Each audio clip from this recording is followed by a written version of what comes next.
Okay, I've just got back from the uni. I'm back in the flat now. We arranged yesterday that we were going to meet up in our teams to discuss the group work. And we arranged for about like 11:30. Sort of like try and get some development work done, because the last time we actually got together in person to discuss ideas, and that was when we first arranged for a group, which was about 2 or 3 weeks ago. Something like that. I think it might be 2 weeks ago. Only me and one other person from my team showed up at the Manchester trip, even though it was suggested that we were going to maybe have a drink as a team and discuss our ideas then after we've been to the galleries. And I feel like there's not much communication. It's very short. There's only been few people that are sort of like shown like some work in that. I said to them that I'm not really good with producing sketches. I'm good at looking at research and getting into that because I find that more fascinating and interesting. So I produced a PowerPoint I was going to share on the Manchester trip, but there was only one person there. I sent everyone the PowerPoint. The feedback I had was it was good, and what was it for exactly? Then we arranged yesterday to meet up today at 11:30. I had an appointment and it lasted about 2 hours. So I missed it completely, which I'm really gutted. And the reason why I'm including this in is because we're supposed to be honest, give feedback and sort of like touch upon what is it like to work with a group and be given a task and see how we work together. I think people are just busy. It's finding the time to meet up in the first place and then actually going through, because at the moment we're still in the development stage. I'm hoping to talk to my teammates about, see if I can have a call with them or something on Facebook and see what I missed, because I hate missing things. So yeah, I thought I'd just include this to add a bit of feedback to the team project, and it's something we're meant to do to sort of like, just to be honest with ourselves really. And I'm being honest, I'm really gutted that I've missed this. Yeah, I'm going to see what I've missed, try and catch up with everything and see where we go from there. I'm hoping, because this is a pass or fail, and I really don't want to fail. Yeah, I thought I'd just include that in this vlog coming up. So enjoy.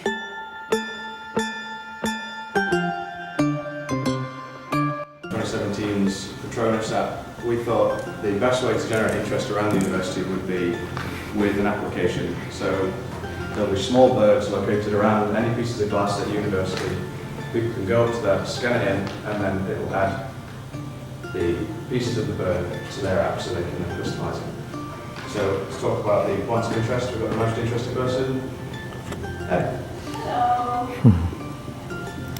So I went round all the different types of the university campuses, like Harrison Road, Market Street, Candy Mill, and just looked for like some windows where I could think, what's the most interesting places, but also the most boring of the lot?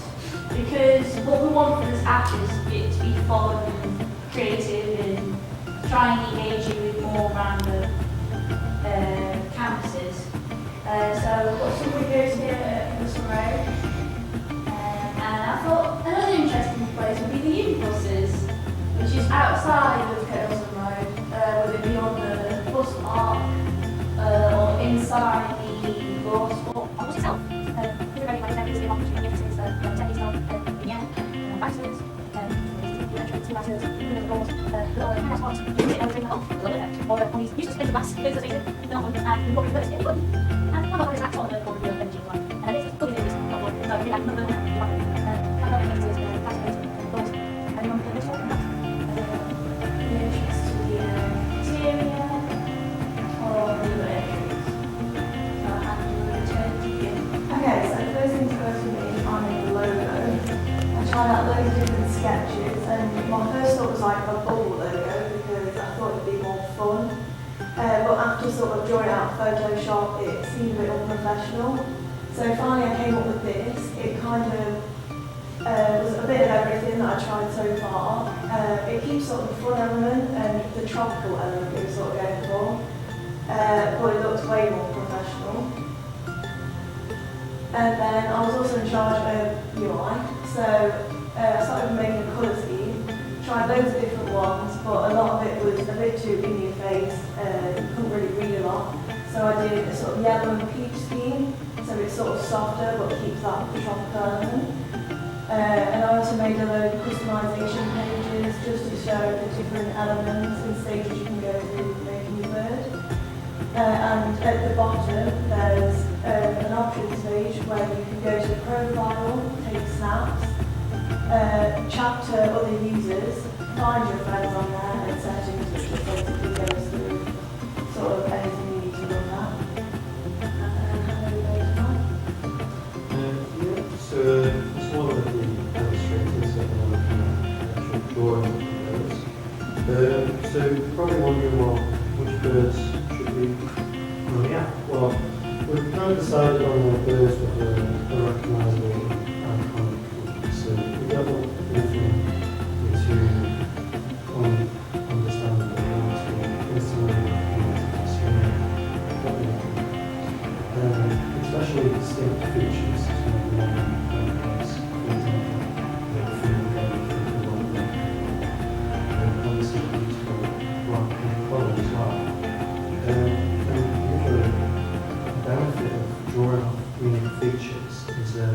Makes the customization more fun.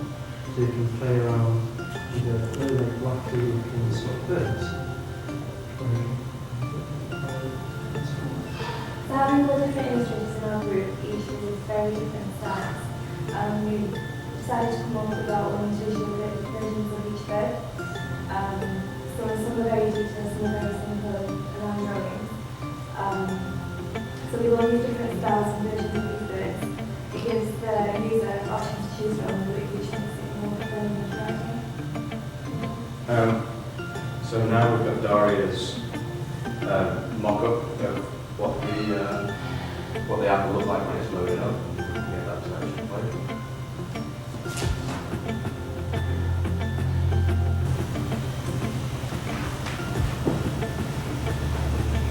So we tried to incorporate the tropical theme into all the things that we did, make it really fun, really playful. The idea behind the app is to sort of gather people together so they can all chat and create the birds and show them off to each other and things like that. So creatives like us can enjoy this sort of little thing around the campus, well, several campuses.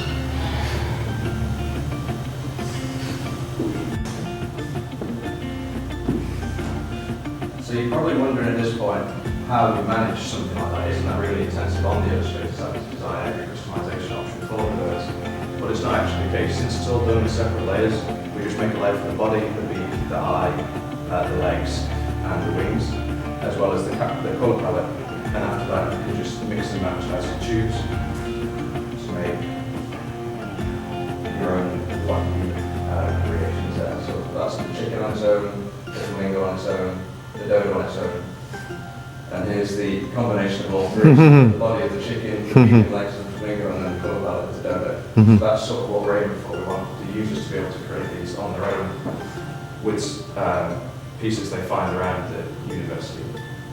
So thank you very much, Sharon. We're signing our souls away. Yeah. As you'll notice, the contract is unreadable. Yeah. That's deliberate. I just thought it was because it was written by teachers.